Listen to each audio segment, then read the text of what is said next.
আসসালামু আলাইকুম, কেমন আছেন সবাই? আজকে আমি কিছু কথা বলতে আসছি ডিভোর্সি মানুষের ব্যাপারে। আমার কথাগুলো শুনে যাবেন, ভালো করে বুঝে যাবেন। আমার কথার মাঝে যদি ভুল ত্রুটি হয়ে থাকে তাহলে কমেন্ট বক্সে 2টা গালি দিয়ে যাবেন, আর যদি ভালো লাগে সুন্দর একটা মন্তব্য করে কমেন্ট করে যাবেন।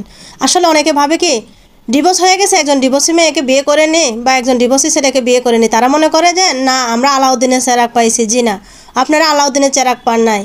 অতই কি আপনারা ডিভোর্সি মেয়েকে বিয়ে করার আগে 7বার চিন্তা ভাবনা করবেন। কেন চিন্তা ভাবনা করবেন সেটাও বলতেছি। অনেকে ভাবে কি ডিভোর্সি মেয়ে এরা মনে ভালো, এই কারণে আমি বিয়ে করব, হয়তো আমার প্রশংসা হবে বা আমি ভালো থাকবো, দশে আমাকে ভালো বলবে যে একজন ভালো ছেলে ডিভোর্সি মেয়েকে বিয়ে করেছে, সে মানে সব কিছু দেখে শুনে বিয়ে করেছে, ওইটাই আর কি। তো ডিভোর্সি মেয়ে যদি আপনি বিয়ে করেন, তার কিন্তু একটা ডিভোর্স কিন্তু মানুষের বিনা কারণে হয় না, অকারণে হয় না, দোষ গুণ ছাড়া কিন্তু ডিভোর্স হয় না। একটা ডিভোর্সি মেয়ের পিছনে কিন্তু হাজারো কারণ থাকে। কি কারণ থাকে? এই যদি প্রথম স্বামীকে যদি সে মানতে না পারে, প্রথম স্বামীর সাথে যদি ভালো করে সংসার না করতে পারে, শ্বশুর বাড়ির সাথে সংসার না করতে পারে, তাহলে আপনার বাড়ির সাথে সংসার কিভাবে করবে? আপনার ফ্যামিলির সাথে কিভাবে সে অ্যাডজাস্ট করে নেবে? কিংবা আপনার সাথে কিভাবে সে অ্যাডজাস্ট করবে বলেন তো? কারণ সে তো প্রথম স্বামীর সাথে সংসার করতে পারলো না, দ্বিতীয় স্বামীর সাথে কিভাবে সংসার করবে? তো তাই বলবো, আসলে মানুষ বাঁচে কদিন? 40, 50, 60, 70 বা ধরিয়ে এলাম 80 বছর, এর বেশি তো মানুষ বাঁচে না। একটা মানুষ আমার মতো বোকা যারা, তারা 14 বছরে বিয়ে করে। যাই হোক, আমি 14 বছরে বিয়ে করলে ছেলে এখন বিয়ের উপযুক্ত হয়েছে, চাইলেও আমি আরেক জায়গায় বিয়ে বসতে পারবো না। তো কিছু কিছু মানুষ কমন সেন্স ছাড়া কাজ করে।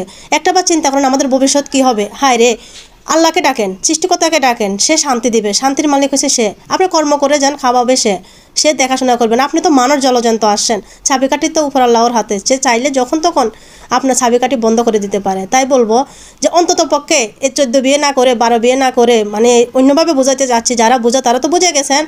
বারে বারে বিয়ে না করে অন্তত একটা বিয়ে করেন, যেটা সম্মানের সহিত আপনি থাকতে পারেন। হাজার কষ্ট হোক, দুঃখ হোক, সংসারে অশান্তি হোক, প্রথম স্বামীর সাথে যে শান্তিটা পাবেন, দ্বিতীয় স্বামীর সাথে শান্তিটা পাবেন না। আর ভাইদেরকে বলছি, প্রথম ওয়াইফে যে শান্তিটা দিবে বা যে সুখটা দিবে, আপনার ফ্যামিলিকে অ্যাডজাস্ট করে নিবে, ফ্যামিলির সাথে মানিয়ে নিবে, দ্বিতীয় ওয়াইফ আপনি একটা না 10টাও যদি বিয়ে করেন, সে কখনো আপনার ফ্যামিলিকেও মানবে না, আপনাকেও মানবে না। কারণ কি ভাই জানেন, একটা ডিভোর্সের পিছনে হাজারো কারণ থাকতে পারে। একটা মানুষের ডিভোর্স এমনি এমনি হয় না। আপনি ভেবে নিয়েছেন মেয়ে যে ডিভোর্স নিয়েছি, 10 লাখ টাকা কাবিন নিয়েছি, আমাদের ভিতরে কাবিন নেই, কিন্তু 10 লাখ টাকা কাবিন নিয়েছি, 5 লাখ টাকা কাবিন নিয়েছি, আবার 5,000 টাকাও নিয়েছি। না, এই টাকা দিয়ে আমি বিলাসিতা করবো? বিলাসিতা কয়দিন?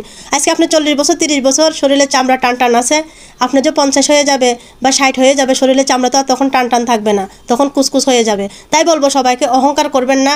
আর একটা জিনিস, অকারণে সংসার ছেড়ে কখনো যাবেন না, বিচ্ছিন্ন করবেন না। কারণ আপনাদের কাছ থেকে শিখে কিন্তু সন্তানেরা শিখে। আপনি যদি আরেকজনের সংসারে না মেনে নিতে পারেন, 2 দিন পরে তো আপনারও ছেলের বউ আসবে, আপনার সংসারে কীভাবে মেনে নেবে? ভবিষ্যৎ চিন্তা করেন, সংসার কুটিয়ে করেন, সুন্দরভাবে করেন, ছেলে সন্তান নেন, ছেলে সন্তানকে বড় করেন, মানুষের মতো মানুষ করেন। একসময় দেখবেন আপনার মনেও শান্তি আসবে তাদেরকে দেখে। তাই বলবো সংসার বিচ্ছিন্ন করবেন না, কারণ যাদের সংসারগুলো অকারণে ভেঙে যায় তাদের খুবই কষ্ট হয়। আপনারা ভাবতেছেন হয়তো ডিভোর্সি মেয়ে এটা খুব কষ্ট পাচ্ছে বা ডিভোর্সি ছেলেটা কষ্ট পাচ্ছে। হ্যাঁ, চাইলে মেয়ে এটা 5টা বিয়ে করতে পারে, ছেলেটাও কিন্তু 5টা বিয়ে করতে পারে। বিয়ে কিন্তু সমস্যার সমাধান না রে ভাই। সমস্যার সমাধান এটাই, আপনি সুন্দরভাবে মানিয়ে নেন, দোষগুণ বুঝে নেন। একটা মানুষে কিন্তু পরিপূর্ণভাবে আসে না, অন্তত পক্ষে তার 1-2টা দোষ অপরাধ থাকতে পারে। অপরাধ ভুল বান্তি করে ওই মানুষ আমরা, ঠিক আছে, কিন্তু ভুলগুলো সংশোধন করার দায়িত্ব আপনাদের। আমি ভুল করছি, আপনি সংশোধন করে দিবেন। তাই বলে যে সংসার ছেড়ে চলে যাব, বিচ্ছিন্ন করে যাব, এটার কোনো মানে হতে পারে না। আপনি আজকে আরেকজনের ছেলের বউ, 2 দিন পরে তো আপনিও আপনার ছেলেকে বিয়ে করাবেন, আপনিও তো ছেলের বউ আসবে, তখন আপনাকে কি বলবে? বলবে আপনি সংসারে অশান্তি করে আইছেন, আমিও আপনার সংসারে অশান্তি করব। তাই বলবো সিঁড়ি বাই সিঁড়ি এভাবে চলে আসছে। আমার কথা কে কে একমত কমেন্ট বক্সে জানাবেন। এখন আবার অনেক মানুষ আমার কমেন্ট বক্সে গালি দেবেন, সমস্যা নাই। যদি আমার কথার মাঝে ভুলটুটি হয়ে থাকে অবশ্যই 2টা গালি দিয়ে যাবেন, বুঝছেন? ধন্যবাদ সবাইকে, অনেক কথা বলেছি। আমার কথায় ভুলটুটি হয়ে থাকলে ক্ষমা দৃষ্টিতে দেখবেন। Tata, bye bye. আর ডিভোর্সি মেয়ে বিয়ে করার সময় অতি কেয়ারফুলভাবে বিয়ে করবে।